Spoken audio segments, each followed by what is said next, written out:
In this part of the lecture, we're going over a couple of examples in BIOGEME to learn more how we can develop different discrete choice models in this software. So as an example, we can have a look at section 23 of the tutorial of the BIOGEME, page 75 of the tutorial.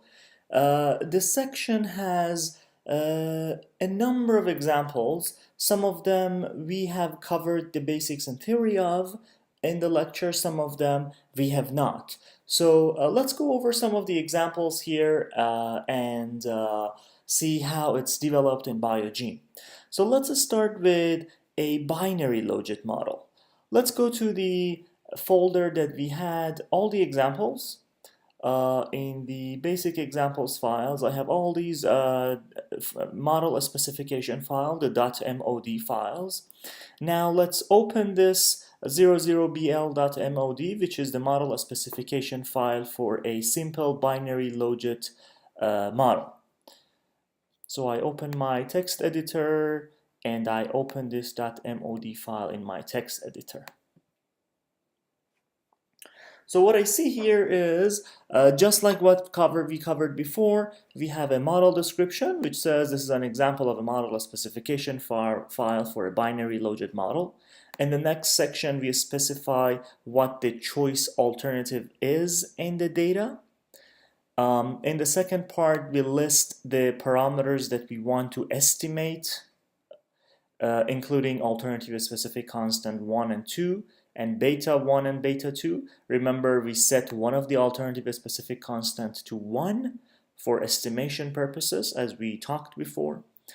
Don't worry about this LaTeX part. The utilities section, that's where we specify the format of the utility function that we would like to estimate. So we have, in a binary logit, we only have two alternatives, alternative 1 and alternative 2.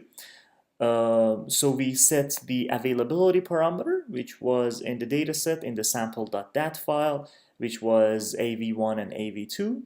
And here you can see the specification of the utility function, where we specified alternative specific constant 1 multiplied by 1. Down here we define what 1 is in numeric values, plus beta 1 multiply x11 plus beta 2 multiply x12. And for the second alternative, similarly, we have the availability 2, and the format of the utility function is alternative specific constant 2 multiplied by 1 plus beta 1 multiply x21 plus beta 2 multiply x22. The expressions we talked about, we specified a numeric value of 1 that is used in the utility function. And in the model section, we specify that we want to estimate a multinomial logit model. Remember, a binary logit model is a special case of a multinomial logit model with only two alternatives. And in the last section, what we specify is, because we are estimating a binary logit model, we only have two alternatives. But if you remember, in the sample.dat we had 6 alternatives. So what we are saying here is we would like to only estimate utility functions for alternative 1 and 2. So we exclude all the other alternatives greater than 2, including 3, 4, and 5. So let's estimate a utility function. Let's estimate a discrete choice model using this model specification. So I go back to my folder, which I had the Win BIOGEME, and now I need to select the file for the model specification and the data file. So where was my sample.dat? It's over here. Again, I need to copy the address so it's easier to find it in the select file section. So I select the model, that's the data. So I select this, I paste my file name address here. So I go to basic examples. I have sample.dat, I have sample2.dat, and I have full sample.dat. Just to give you a little bit of more info about what these files are, this is completely explained in the tutorial on section 23 that we went over at the beginning of the lecture. Sample1.dat is part of, it has 1000 observations. Sample2.dat has 999 observations. And what we did in full sample.dat, we actually combined sample.dat and sample2.dat into one single sample file, which has a lot more observations. But let's start with this sample.dat as we did before. So I select that. I need to also select my model specification. I am going to select this 00bl.mod, which is the binary Logit model specification file as we went over. I select that, and now I estimate my model, and it is successfully estimated. Now let me open the results of the estimation, the 00 binary logit.rep. So that's what I see as the outcome of the estimation. So it is a binary Logit model, which is a special case of a multinomial Logit model. That's fine. We had 3 parameters to estimate. Again, why 3? Because we had 2 alternative specific constant and 2 betas. We set one of the alternative specific constant to fixed. That's why we have 3 parameters remaining to estimate. We also excluded all the choices greater than 2 because we are only focusing on alternative 1 and 2 in this example. That's why the number of observations reduced from 1000 to 349. And if you also look at the log likelihood values, something to notice is the initial log likelihood value was -198. And the final log likelihood value at the end of the estimation is -36. You can see that how the log likelihood has actually increased from 198 to 136. Remember, the way we estimate these discrete choice models is following the utility maximization framework, where we also maximize the log likelihood. As we covered in the lecture. So that is good. You can also have a look at the R-square and adjusted R-square. It's pretty good in this case. It's 81%. If you look at the utility parameters, this is the actual estimation results, this part, where the alternative specific constant is fixed, so it's 0. Alternative specific constant 2 is -0.082, and the t-test is -0.27. The t-test, this number is actually pretty small, which means the alternative specific constant 2 may not be as statistically significant as we would like to have.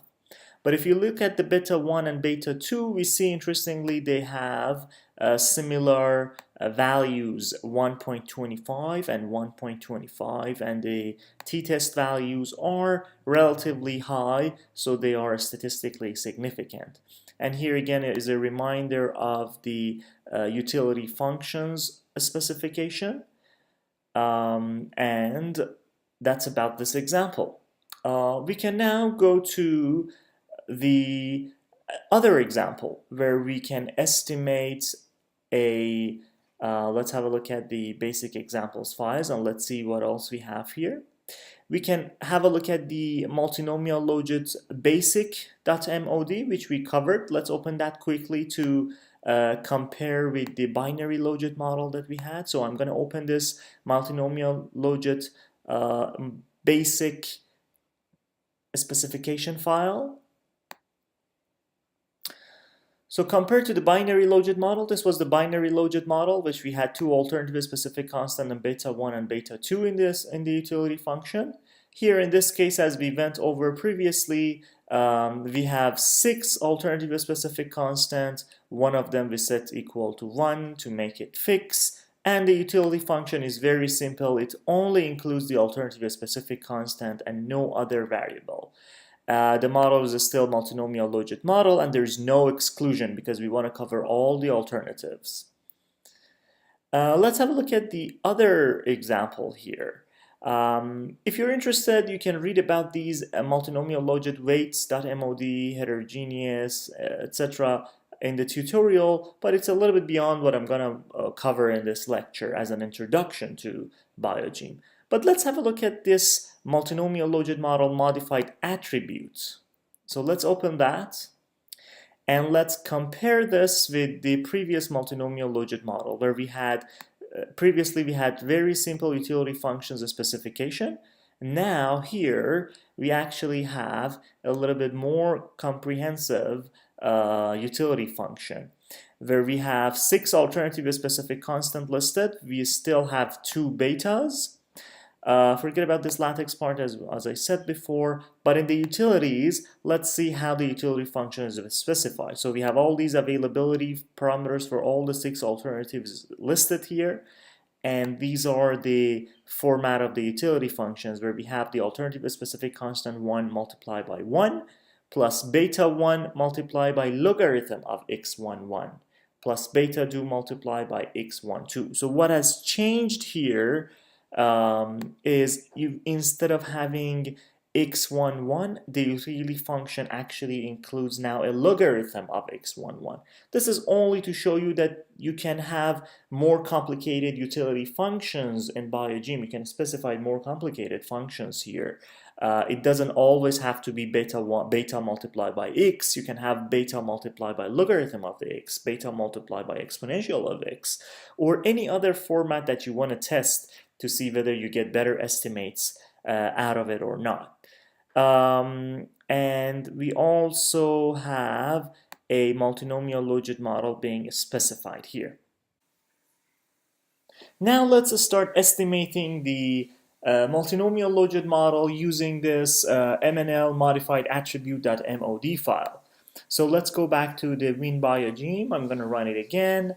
I'm going to select the data. Hopefully I still have the address here. Yep. So basic samples, I'm going to choose sample.dat. And for the model specification, I'm going to use this MNL, which is 06 MNL modified attribute.mod as we went through. And now I'm going to estimate it. It's successfully estimated.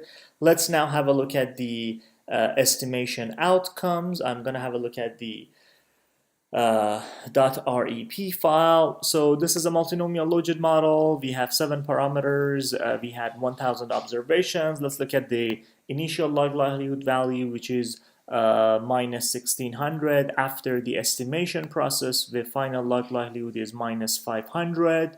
And the R square is about 63%, which isn't bad. These are the estimated values for the parameters in the utility functions. The alternative is specific constant values. The first one is set to fixed. The second one, third one, till the sixth one. And if you look at the t-test values, some of them are good. The value of the t-test is greater than 2.6 or something, which means it's statistically significant. The ones that are lower than that is not statistically significant. For the alternative specific constant, we can't do much about it. But when it comes to actually estimating some betas for the parameters in your utility function, if you come up with a parameter that doesn't seem to be statistically significant, that means you better remove that parameter at all in your utility function and maybe replace it with something else. Just like the way you add or remove variables to a linear regression. If you find some variables that do not seem to be statistically significant, you remove them and you replace it with something else in the utility function. The same way we do it here. So betas are also estimated, and the t-test values are pretty high. So beta 1 is estimated as 12.1 and beta 2 is 0.762. Both are statistically significant. Again, a reminder of how the utility function looks like here. So there are plenty of other examples in this folder. I would encourage you to have a look at the model specification files, compare them with one another, try to estimate some of them the way we just did it, compare the results, have a look at the final log likelihood values. The model that have the largest final log likelihood is usually the better model. But again, there are some statistical tests that you can ensure whether model A is better than model B. So if you want to become an expert in BIOGEME, the tutorial, all the examples files are a great resource for you to keep practicing and improve your skills in estimation of discrete choice model.